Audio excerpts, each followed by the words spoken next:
I'm not telling you this to influence you to change your mind or move away from your religion.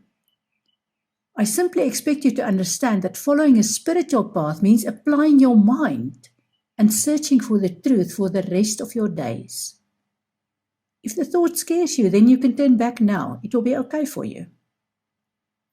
However, if you choose to turn back, ensure that you follow your Holy Scriptures to the letter and not selectively.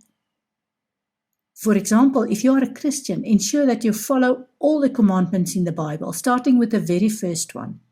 No, not the one about not being allowed to have or worship other gods. That came later. I mean the one saying that you're not allowed to eat from the tree of knowledge of good and evil. In other words, it's not for any one of us to judge others, no matter what they do. Are you up for that? If you have a Christian or a Jewish background, you may also want to consider your position related to the laws of Leviticus. People like to quote the one about the sinfulness of having sex with a man as one does with a woman, as the biblical injunction against homosexuality. However, those same people don't add salt to their tithes. They eat fat.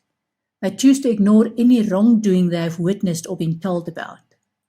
They let their hair become unkempt. They buy designer-torn clothes. They drink alcohol in holy places and call it Holy Communion. They accept being paid monthly instead of daily. They wear clothing with mixed fabrics. They wouldn't hesitate to sell any land they own, and a few more. Every single one of these items are banned in Leviticus. I think you're getting the message that the spiritual path is about accepting a different set of rules. The most important rule is that we are here to love, not to fear. Following a spiritual path doesn't mean that you need to prove you are now different. There's no need for you to start wearing kaftans or seal yourself in a cave or walk around with a baking bowl and a shaven head. Life goes on and the world keeps turning. You can choose to change your diet and be a vegetarian or a vegan. That will be your choice. It will not make you holier than thou or give you the right to try and convert others to your point of view. A diet with less red meat will have health benefits for you anyway. But it needs to be a health choice rather than a license to preach to others that are not quite there yet and may never get there.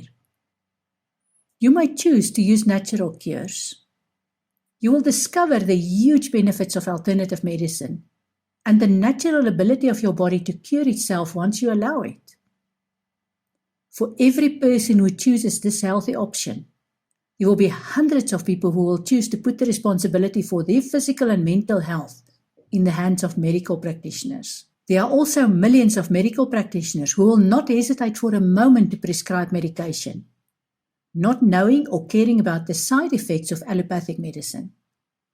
The cancer industry is a disgrace to humanity and an excellent example of why a spiritual path is of huge benefit to your health. Here's a question for you. What are your beliefs related to physical health and spirituality? Do you believe the one is related to the other? As with everything else in life, there should be a balance. In two separate incidents, when I had a broken leg and a broken foot, there was a need for an orthopedic surgeon and an anaesthetist, and I didn't argue. What I did argue against was the knee-jerk prescription for pain medication when I had no pain because I used alternative means of pain control. Even when I specifically asked on one occasion for anti-inflammatory medication with the least possible side effects, I was given a prescription listing a string of side effects, including possible death. My decision was to consult my homeopathic kit for recovery, and the effect was quick relief and with no side effects. Of course, as your journey continues, you might choose to no longer go to church. If you do that, always remind you to respect the decisions of others who feel that they enjoy going to church. You may choose to do more meditation and less prayer. Whatever you decide is okay for you. Over time, you will find the balance between prayer and meditation because both are necessary for your spiritual well-being. There's a Buddhist saying, before enlightenment, there's laundry. After enlightenment, there's laundry. Enlightenment is an internal change rather than an external one. It's like completing high school or getting a qualification. One day you're unqualified. The next day, you're qualified. The change in status is sudden, but at the same time, it's gradual. You don't change your views overnight. You grow into the change. And the change doesn't make you superior to anyone. It simply makes you wiser.